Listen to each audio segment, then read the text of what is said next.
नमस्कार मेरे प्रिय श्रोताओं।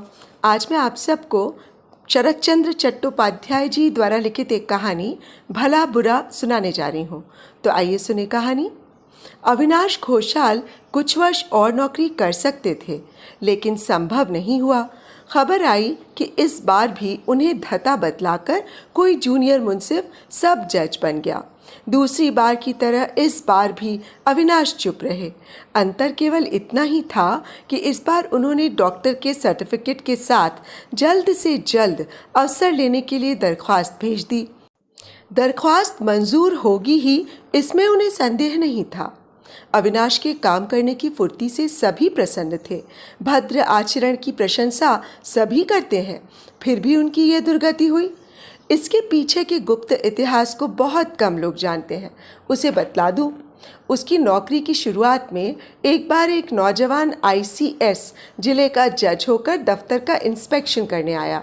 छोटी सी बात को लेकर दोनों में पहले मतभेद हुआ और बाद में इसी ने बड़े झगड़े का रूप ले लिया। लौटकर जज साहब निरंतर उसके काम के छिद्रान्वेषण में लगे रहे, लेकिन छिद्र का पाना सहज नहीं था। जज साहब इससे तनिक प्रसन्न नहीं हुए। तबादले का समय हो गया था। अविनाश दूसरे जिले में चले गए, लेकिन जज से मुलाकात करके नहीं गए। श्रद्धा निवेदन की प्रचलित रीति में उनसे बहुत बड़ी त्रुटि हुई। इसके बाद कितने ही साल बीत गए। बात को अविनाश भूल गए थे, मगर वो नहीं भूले थे। इसका प्रमाण मिला कुछ दिन पहले। वो नौजवान जज अब हाई कोर्ट में आए हैं, मुंसिफ वगैरह के विधाता बनकर। अविनाश सीनियर आदमी था, काम के लिए काफ़ी मशहूर था। उनकी उन्नति का पथ संपूर्ण रूप से बाधाहीन था। अचानक देखा गया कि उनकी जगह नीचे का आदमी सब जज हो गया, और मामला यहीं ख़त्म नहीं हुआ। एक एक करके और भी 3 आदमी उसे पीछे छोड़कर आगे बढ़ गए। जो लोग नहीं जानते वे कहेंगे कि कहीं ऐसा भी होता है, ये तो सरकारी नौकरी है और उस पर उतनी बड़ी नौकरी है, ये क्या काजियों का ज़माना है। लेकिन अनुभवी कहेंगे उससे भी ज़्यादा ज़्यादतियाँ होती हैं। अतएव अविनाश मन ही मन समझ गए कि अब इससे छुटकारा नहीं। आत्मसम्मान और नौकरी, उन 2 नावों पर पैर नहीं रखा जा सकता। दोनों में से एक को चुनना ही होगा। उसी बात को इस बार उन्होंने पूरा किया। परिवार में अविनाश की पत्नी आलोकलता, आईए फेल पुत्र हिमांशु और कन्या शाश्वती, यही 3 प्राणी थे। नौकर नौकरानियों की संख्या इतनी थी कि अनगिनत कहा जाए तो अतिशयोक्ति नहीं होगी। उस दिन अविनाश अदालत से प्रसन्न चित्त लौटे। यथा नियम कपड़े बदले, हाथ मुंह धो जलपान करने के लिए बैठते हुए बोले, जाने दो, इतने दिनों के बाद मुक्ति मिली छोटी बहू। सरकारी खबर न आने पर भी हाईकोर्ट के एक मित्र का तार मिला है कि मेरी जेल मियाद खत्म हो चली। अधिक विलंब नहीं होगा। विलंब नहीं होगा, इस बात को खुद ही जानता था। आलोकलता निकट ही एक कुर्सी पर बैठी सिलाई कर रही थी और कन्या शाश्वती पिता के बगल में बैठी उन्हें पंखा झल रही थी। सुनकर दोनों चौंक उठी। स्त्री ने प्रश्न किया, इसका मतलब? अविनाश ने कहा, शायद सुना होगा कि कोई गोविंद पद बाबू इस बार भी मुझे पीछे छोड़कर 6 महीने के लिए सब जज हो गए। हाक साहब के हाई कोर्ट में आने के बाद से पिछले 3 सालों से यही होता आ रहा है। मैंने एक शब्द भी नहीं कहा। सोचा था कि अपने अन्याय को किसी दिन वो खुद समझेंगे, लेकिन देखा ये नहीं होने का। कम से कम उस आदमी के रहते दम तक तो नहीं। अविचार को इतने दिनों तक सहता रहा, लेकिन सहन करने से मनुष्य नहीं रहेगा। कल शाम को सदराला के यहाँ घूमने जाकर आलोकलता इसी तरह की बात का आभास इशारे से सुनाई थी, लेकिन उसका मतलब समझ में नहीं आया था और इस वक्त भी नहीं समझी। बोली, तदबीर तकादे के बगैर आज के ज़माने में कौन सी बात होती है? मनुष्यत्व कायम रखने के लिए किया क्या है, सुनूं तो ज़रा। अविनाश ने कहा, तदबीर तकादा नहीं किया जाता, मगर जो कर सकता था उसे अवश्य ही किया है। आलोकलता पति के मुंह की ओर देखती रही। अभी तक तात्पर्य उनकी समझ में नहीं आया। वो डर गई। बोली, सुनूं भी, क्या किया है बतलाओ भी तो सही। अविनाश ने कहा, वो है काम से इस्तीफ़ा देना, और इस्तीफ़ा दे भी दिया है। आलोकलता के हाथ से सिलाई का सारा सामान जमीन पर गिर पड़ा। वज्राहत की भांति कुछ देर स्तब्ध रहकर बोली, ये क्या कह रहे हो? इतने प्राणियों को भूखा मारने का संकल्प किया है क्या?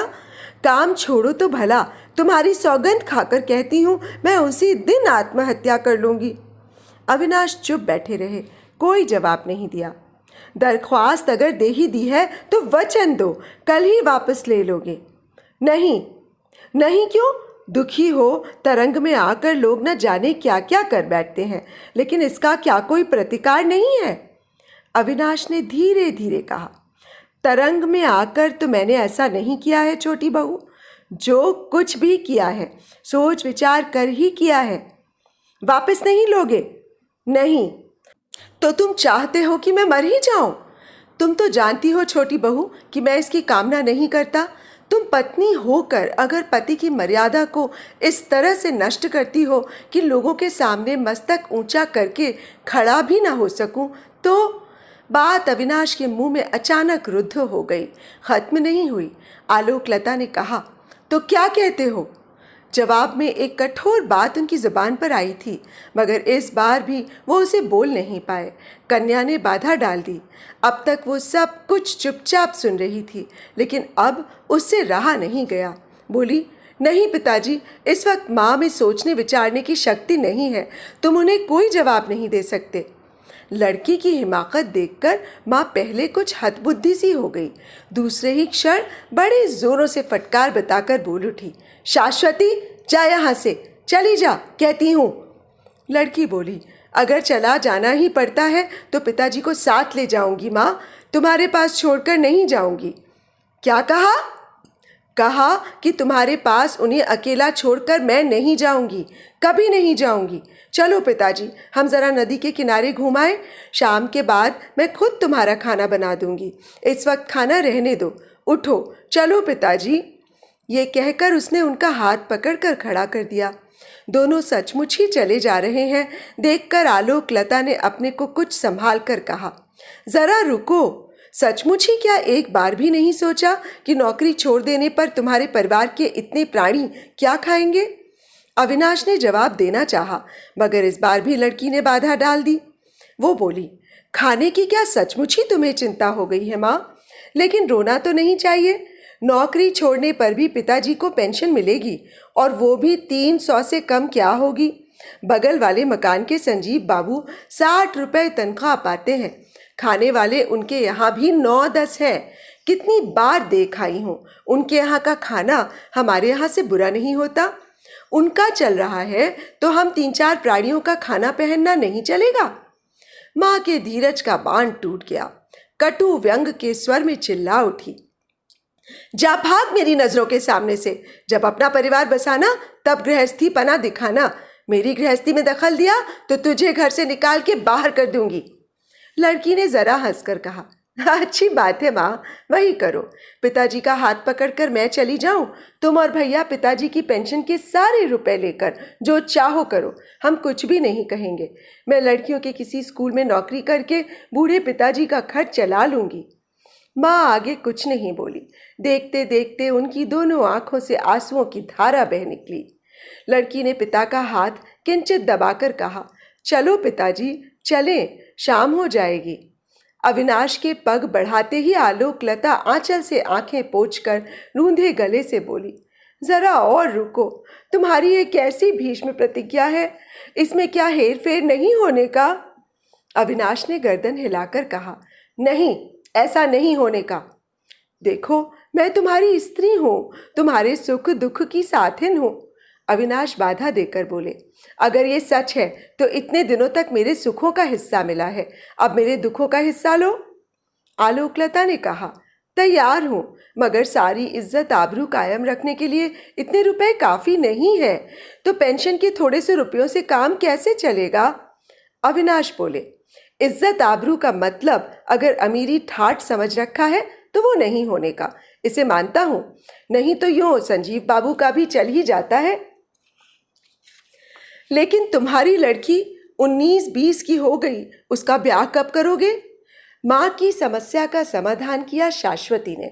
बोली, माँ, मेरे ब्याह के लिए तुम चिंता ना करो। अगर सोचना ही चाहती हो तो ये सोचो कि संजीव बाबू ने 2 बेटियों का ब्याह कैसे किया। जवाब सुनकर माँ का धीरज फिर टूटा। सजल आंखें दृप्त हो उठीं। रूंधे गले का स्वर पंचम पर पहुंच गया और बोली, शाश्वती, मुंह जली, मेरी नजरों के सामने से अब क्यों नहीं हटती? जा, हट जा, कह देती हूँ। जाती हूँ माँ, चलो ना पिताजी। बगल वाले कमरे में हिमांशु कविता करने में लगा हुआ था। आइए, परीक्षा के तीसरे प्रयास में अब भी कुछ देर है। उसकी कविताएं वातायन पत्रिका में छपती हैं, दूसरी कोई पत्रिका नहीं लेती है। वातायन संपादक उत्साहित करते हुए चिट्ठी लिखते हैं, हिमांशु बाबू, आपकी कविता अच्छी बन पड़ी है, अगली बार एक कविता और भेजें। कुछ छोटी और साथ ही शाश्वती देवी की एक रचना अवश्य ही भेजें। नहीं जानता वातायन संपादक सच लिखते हैं या मजाक करते हैं, या उनके मन में कोई और बात है। शाश्वती देखती हंसती हुई कहती है, भैया, ये चिट्ठी मित्रों को दिखाते ना फिरना। क्यों, बतला तो। नहीं, यूं ही कह रही हूँ, अपने मुंह मियाँ मिट्टू बनते फिरना क्या अच्छा लगता है? कविता भेजने के पहले बहन को पढ़ाने के बहाने अपनी भूलों को वो सुधार लेता है। संशोधन की मात्रा कुछ अधिक हो जाने पर लज्जित होकर कहता है, तेरी तरह मैंने तो पिताजी से संस्कृत, व्याकरण, काव्य, साहित्य नहीं पढ़ा है, मेरा क्या दोष है? लेकिन शाश्वती, तू जान ले, ये कुछ भी नहीं है। 10 रुपये महीना पर एक पंडित रख लेने से सब कुछ बन जाता है। कविता का यथार्थ जीवन है कल्पना में, भाव उसकी अभिव्यंजना में। वहाँ तेरे मुग्ध बोध के बाप की क्या मजाल की टांग अड़ाए? ये तो बिल्कुल सच बात है भैया। हिमांशु की कलम की नोक पर एक अच्छी तुक आ गई थी, लेकिन माँ के कठोर कंठ स्वर ने सब कुछ छितरा दिया। कलम रख बगल वाले दरवाजे को ठेलकर इस कमरे में पैर रखते ही माँ चिल्ला उठी, जानता है हिमांशु, हमारा कितना बड़ा सत्यानाश हो गया। इन्होंने नौकरी छोड़ दी, नहीं तो उनका मनुष्यत्व नष्ट हो रहा था ना। जानता है क्यों? इसलिए कि उनकी जगह कोई दूसरा आदमी सब जज बन गया है। वे नहीं हो सके।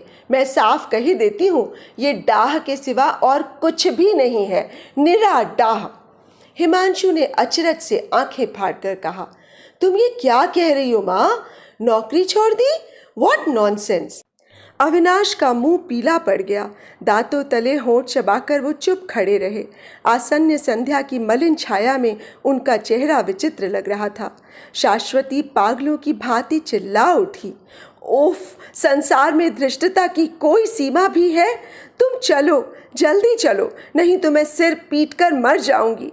कहकर आधे अचेत पिता को लेकर वो घर से बाहर चली गई। तो अभी आप सुन रहे थे शरतचंद्र चट्टोपाध्याय जी द्वारा लिखित एक कहानी भला बुरा।